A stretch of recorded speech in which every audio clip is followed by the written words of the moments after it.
weltare ɓiɓɓe fulɓe andu diine maɗa fedde heblo tukkaɓe afrique weltare tv takkusan yoni to Cilogna to Dabia to Kobbillo to Boyinnaji to Dunga wuro Ceerno to Dunga wuro Alpha to Ndulumaji Dembe to Ndulumaji Funeɓe ko on takkusan juula ha e nder galle Ceerno Bokara Alpha Ba to hoore fonde ko taari ɗum kala ene jeeya e gardiɗi kabaruji men to leydi Mauritanie Mohamed Cheikh El Ghazouani hoorejo leydi ndi kikiɗe hanki o jofti e nder Nouakchott lamorgo leydi Mauritanie caggal jillu makko wanno to Congo Brazzaville to leydi Sénégal ko saka ha wi Daka drok mo hinde chanvre indien kañum tigui tawa ene mofta e nder guenade des Ziguinchor to leydi Mali ɓoyata sappo e jeeɗiɗi ambassadeur e consulat ji tati cuuɓe taw ko hesɓe e nder joɗantoɓe leydi Mali e yoga e leyɗele tawteɗe e nder windere to leydi Nigéria yimɓe hewɓe dogui wuuro mumen ha tengti e ngoɗo wuuro te ko Damasak bone pelle Boko Haram en to leydi Benin ma en kalen nanggugol lundiyanke biyeteɗo Joël avion bisimilla mone ketki hotodirte joni jañoɗen.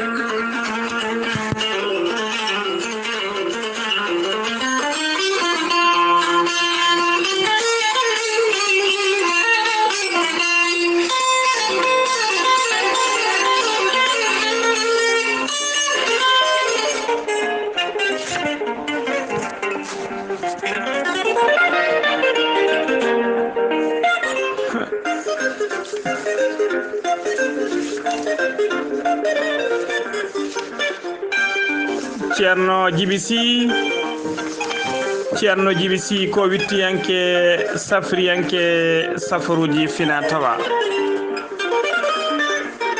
Ceerno Djiby Sy komo Allah luɓiri gandal jaadindo danawal e ɓalawal kala Ceerno Djiby Sy ko bawɗo listihara moƴƴuɗo ƴewgal bawɗo longal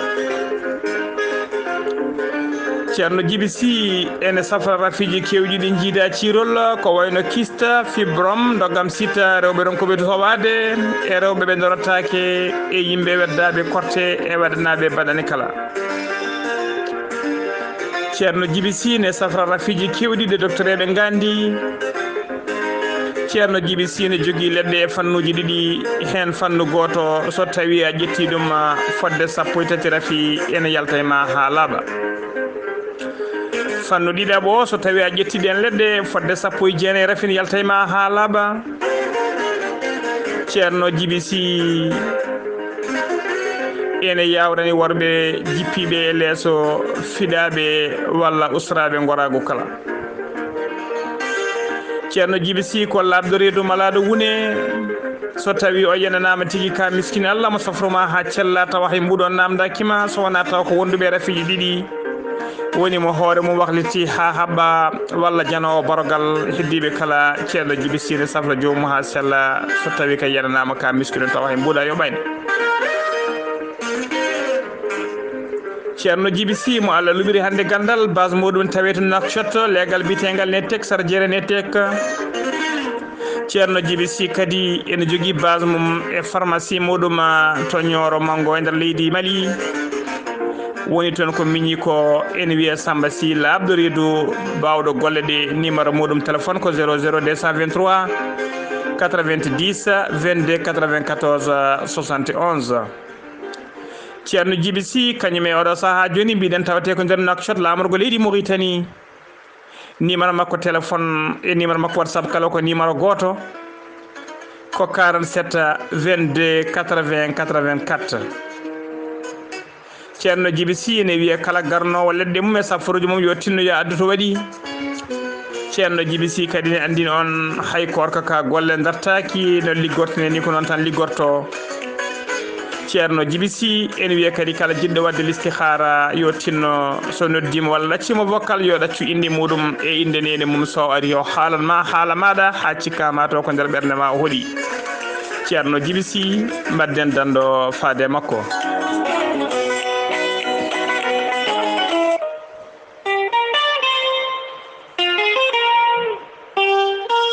docteur Mahamoudou Banna kollabɗo reedu malaɗo wune safriyanke safruji fina tawa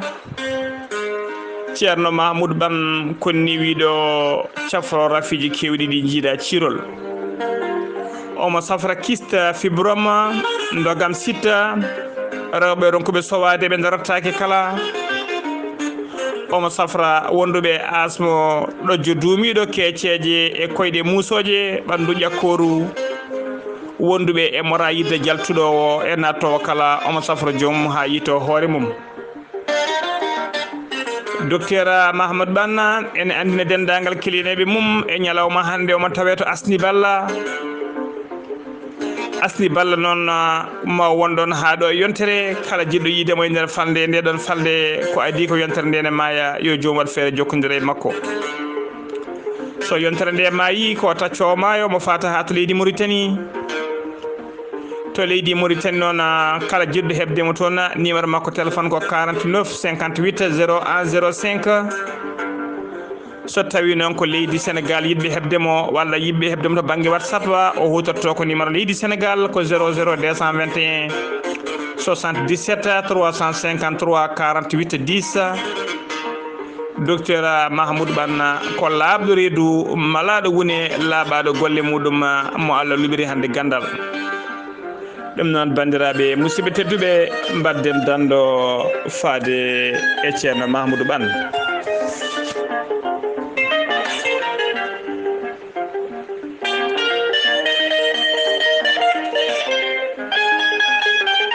Alpulaar,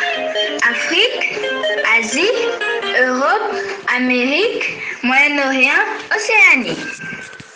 jam ñalle mon musidɓe tedduɓe eɗen gone hoore bira sappo e jeeɗiɗi lewru setto hitande ujunnaji ɗiɗi e nogas goo kabruji men e ɗemgal pular e sawta he ko musidɗo mon sehil mon Ghali Abouba to karallagal to ko miñi men sehil men Saydou Abouba hono noon mbiɗen gardini kabruji men ko to leydi Mauritanie pudotoɗen Mohamed Cheikh El Ghazouani ko hoorejo leydi ndi o arti hanki jamma ɗo e Nouakchott lamorgo leydi Mauritanie caggal kay nde ummi e ɗanngal makko umrade to Congo Brazzaville lamorgo leydi Congo noon nawnoma toon ko tawtorede jonde ko fate investir oɗon nando makko sehil makko biteɗo Denis Sassou Nguesso kanko hoorejo leydi ndi noon yahani goto omo yaade noon e sette timmude no feewi ha joni ko leydi Mauritanie keddoɗen Mohamed Ould Abdel Aziz comme men noon wonde hoorejo leydi ndi o wi e nder haalande makko e saaha kay o joddino e jayde witede Jeune Afrique wonde kay o meeɗino joddade o joddinoma e Mohamed Cheikh El Ghazouani gonɗo hoorejo leydi ndi ɓe jewtidi noon kono ɓe donko hebde pamodirala hakkude mabɓe o holliri noon caggal ɗum noon kanko Mohamed Cheikh El Ghazouani hoorejo leydi ndi ƴeewi ɗaɓɓi laabi kewɗi kay gam yidde joddade makko ko kanko saaɗi o holliri haɗani ɗon tan waɗi e makko ɓatakuji kewɗi no feewi kono hay ɓataki hen goto alamo somti sako jangga sako anda ko woni nder hen ɗum noon ko holliri tan wonde ko kanko saaɗi kaldigal hakkude ɓeɗo kamɓe ɗiɗo o holliri kadi noon wonde kay e oɗo saaha joni kanko yiddi kanko hoorejo leydi ndi o holliri tigui kay ko umme laamu faade nde umme laamu nde nde oɗon Mohamed Cheikh El Ghazouani waɗano kay investir jooɗi e jappere laamu ko ɗon tigui o fellitno ƴettude laana makko ndi waka yaade wuurode caggal leydi ɗum noon ko anje kay guila wiyede wonde so heddima e leydi ndi ene wawi taw kanko huufi oɗon biteɗo Mohamed Cheikh El Ghazouani o holliri kadi e nder haalande nde wonde kay ko fati e gurdam makko e kala subaka nde o fini o wi dendagal jaydeli omo heeɗo jaydeli omo jangga jaydeli kala o waɗa ñalawma kala mo waɗa waktuji ɗiɗi ko fati e coftal ɓalli woni sport ɓandu makko o holliri kadi o wawi janggude defte kewɗe no feewi e nder ɗen defte ɗe o janggi o rokki hen yeeru hono deftere nde Barack Obama windi e deftere wonde nde Jacques Chirac windi o holliri noon wonde yidde makko e fandare makko ha joni ko no yiri leydi Mauritanie ndi yo leydi ndi rewe peewal yaha e peewal leydi ndi wona e démocratie ko ɗum woni yidde makko moni foof heeɓa haqqe mum ha timma haqqeji innama aade korme leydi ndi waɗa démocratie haqqeji aade korme hano hannirta ni ko ɗum woni yidde makko e oɗo saaha joni ɗum woni ha joni kabruji men e ɗemgal pular to leydi Mauritanie jagoɗɗo leydi ndi kalfinaɗo ko fati e cellal aade kañum e gollidiɓe mum ɓe kolliri tigui wonde aljuma hanki o wonde ko e nder leydi Mauritanie kala ko yimɓe aljuma hanki o wonde tigui e nder leydi Mauritanie aljuma hanki o ko capantati e goo neɗɗo tawa tigui ne gondi e mboroso coronavirus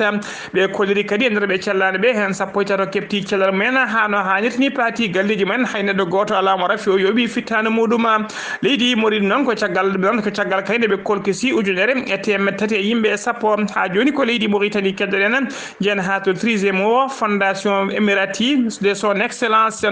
Cheikh Mohamed Ben Bati Al Hamed pour les actions de bienfaisance o fecci ɓe pecciri toon fodde nogas fecciri toon ujunnaji ɗiɗi e temedde joyyi caggalal taw ko guura woni tigui panier te panier alimentaire ɗum noon ko guura taw ko vivre uji guura ɓurga sohlede kay wonande ɗiɗon tawa kadi ko nokkuji e galleji ɓurɓe wonde miskineɓe ɓurde hatojinde hen ko ɗumen tigui pecca ɗon e mbadi kay koɓe mbiyata opération taw ko rupture des jeunes woni tigui kumtari ɗum noon ko ballal wonande ɓeɗon miskineɓe tawateɓe e nder ndeɗon fande ene tawtora noon peccugol ngol hono tawtora peccugol ngol noon Mohamed ene tawtora peccugol noon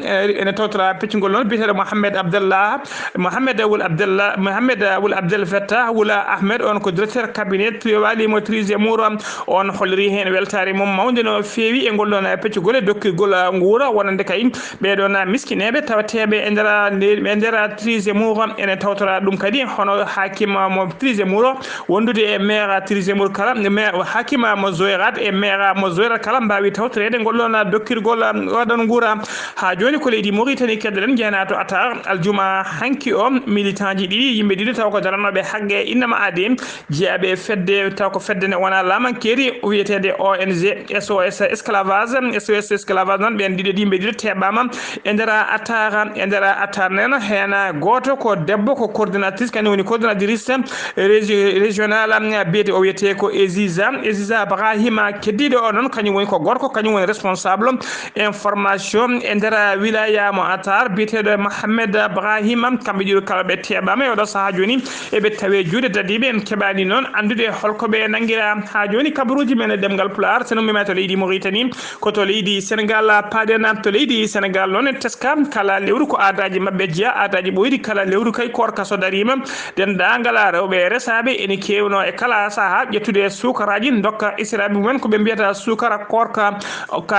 korka noon e ɗiɗo duuɓi kala ne wayno waylima saabu kay hewɓe oɗo saaha joni ɓuuri harjinde koye haalis israɓe hewɓe joni natti sodde sukara nawana israɓe mumen keewi sawde ko koppereje gadda uddita kalbe mumen walla enveloppe aji dokka israɓe haalis mbiya ko sukara korka ɗum noon wonti caɗele mawde no feewi e oɗo saaha joni wontiniɓe ɗaccala butugo badaka moɗota ko wukkitta saabu kay e oɗo saaha joni israɓe ɓe batti yennude yoga e mabɓe ha tenti kay ɓe poccaki no feewi ɓe mbala koppereje ne kewɗe kala kay ɓurɗo wawde rokkude ɓe haalis ha heew ko on ɓe ɓuuri wawde yettude dokko seeɗa o ɓe jenna ɗum e kala saaha ɗum noon e oɗo saaha ko caɗele mawde no feewi wonande rewɓe resaɓe e nder Dakar ha joni kabaruji men e ɗemgal Pulaar to leydi Sénégal to Ziguinchor e nder Bamouly woni janale de Ziguinchor ko saka hawi dak drog mo hinde chambre indien kañum tigui tawa ene mofta e nder genale hen mo yiti ɗon sak noon ko ɓeɗon taw ko almuɓe muritnaɓe fittannoɓe genale ɗen e opération moɓe inniri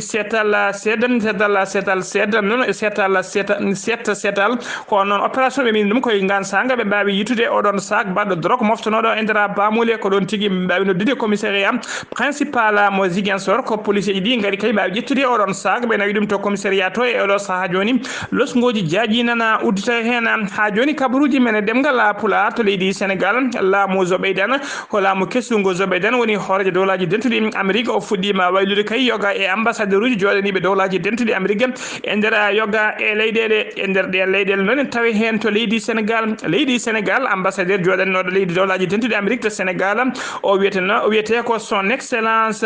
Tulminado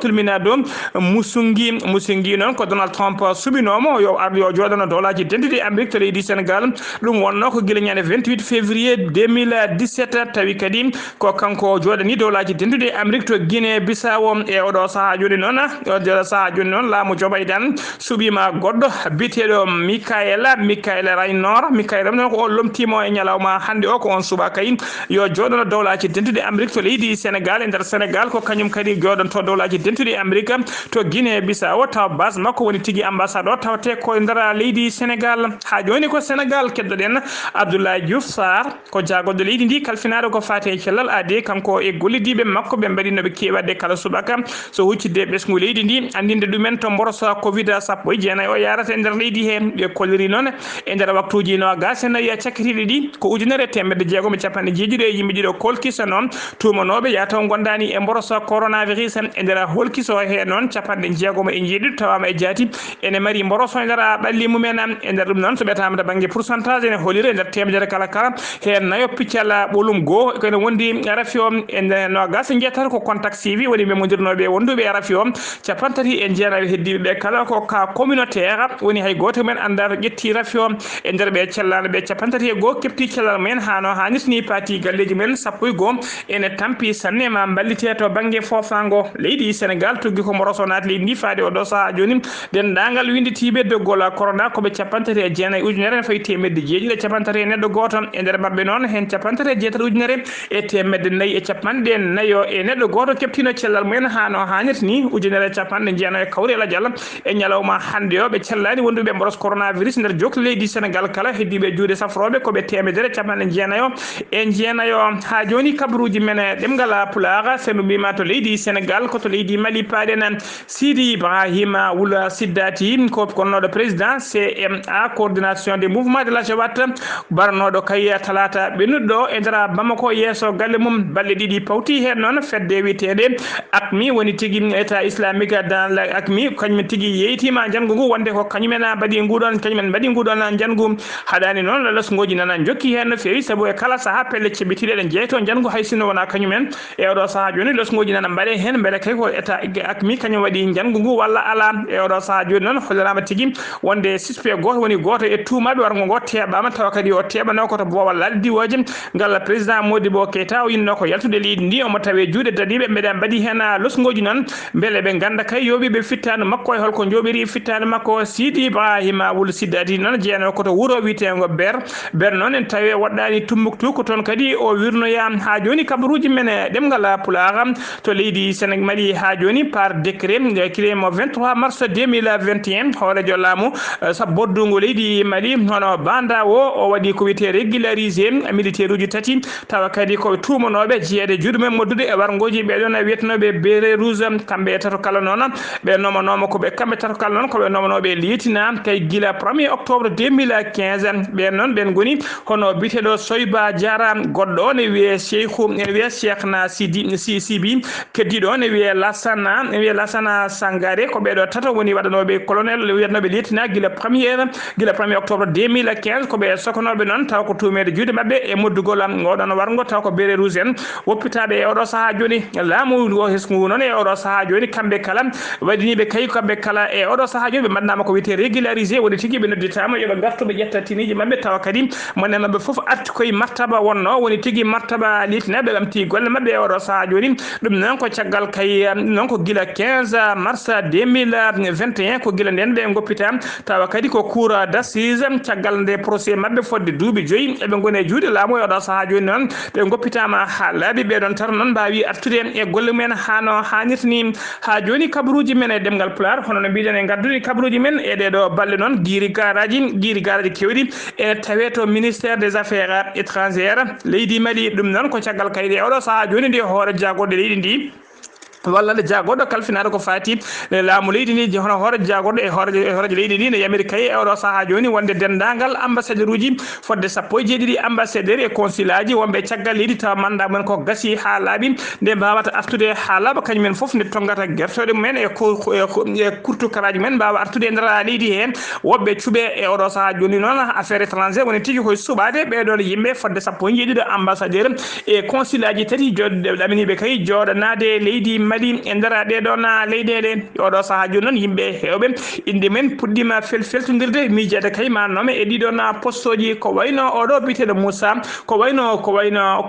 oɗo biteɗo général Mahamana Touré o noon ene yakora tan ko kañum jogori wonoyde joɗaniɗo leydi Mali to Moscou ko wayno Moussa ak Ifani ko général ko kanko wonno mawɗo police mo leydi Mali ene ɗamina tan ko kanko jogori wonoyde ambassadeur joɗantoɗo leydi Mali to Niamey ko wayno Boubacar Gouro Diallo on noon ko gonɗo e oɗo saaha joni secrétaire général au ministère des affaires étrangères e yimɓe hewɓe ne kollire wonde ko kanko ɗamini waɗede ambassadeur joɗaniɗo leydi Mali to Paris lamorgo leydi France Mohamed Arbi on noon ko ɗaminama waɗa ambassadeur joɗaniɗo leydi Mali to Qatar hono Modou Diallo noon on ko jeune cadre ko landa illirde en ɗamina tigui ma o waɗe ambassadeur joɗateɗo leydi Mali auprès de l'UNESCO e nder Paris lamorgo leydi France ko wayno Zeyni Moulaye Zeni Moulay kanyum tigi woni jagodo kalfinaro ko fate gede caggal ɗi e oɗo saha joni ko calculaji mawɗi o woni kay e oɗo saha joni kay calculaji mawɗi e pression ngaji mawɗi o woni ngam kay ko fate ɗiɗon nomination ngaji mbiɗen fodde 17 ambassadeur e consul aji tati fotɓe nomede wawde kay lomtoyade ɓeɗon ɓe mandaji mumen gasi ha laaɓi ɓe puɗɗima noon nomde kay guila ɓe puɗɗima nomde oɗo saha joni fodde 15 secrétaire généraux e nder ɗiɗon ambassadeur ɗum ko guila 19 ya lewru mars mayni ɗum e oɗo saha joni heddi ko poste uji 17 poste ambassadeur e poste uji tati taw ko consul aji ɗin noon koye ɗeɗo balɗe ma suuɓe hano hannirtini kabaruji men e ɗemgal pular kabaruji men e ɗemgal pular ñande alkamisa hecci hanki o noon alkamisa hecci hanki o 1 avril hitande ujunnaji ɗiɗi e nogas go dadiɓe leydi Mali ɓe hinde fama woni faso zamme malien ɓe kolliri tigui wonde ɓe mbaɗi perɓodire ɗiɗi e pelle ceɓɓitiɗe e nder falde e nder pelle ɗiɗi ceɓɓitiɗe ɓe mbaddi ɓe nder falde mandoro tawi nder région mo Donja waɗi mayɓe hewɓe noon to banggue dadiɓe ɓe hinde fama woni force armée malienne hen ɓe waɗi tigui mayɓe hewɓe hay sinno kay ɓe kalani holno foti yimɓe mbawi sen pitali men ɓe kolliri jango adan gukkikiɗe waɗi jango ɗiɗaɓo ngu noon waɗi tigui ko jamma koɓe jango ɗiɗaɓo waɗi ko jamma ɓe kolliri noon ɓe kalani foti militaire uji mayi hen kono ɓe kolliri ɓe mbarama militaire uji kewɗi no fewi siftinde o noon mondoro ne tawe tigui e nder fande ɓulli kesi to ɓulli kesi noon ko toon tigui wonno toon tigui militaire goto taw ko cadnajo jeeyaɗo e fedde G5 Sahel e ngu on ñalawma mo ñangu armée leydi Mali waɗno janguji koye on ñalawma kadi on militaire cadnajo jeeyaɗo e fedde G5 Sahel werla mabɓe yabbuno pitol bombo wasi hen fittandu makko ha joni kabaruji men nder leydi Mali Moukhtar Wan hoore jagode leydi ndi aljuma hanki o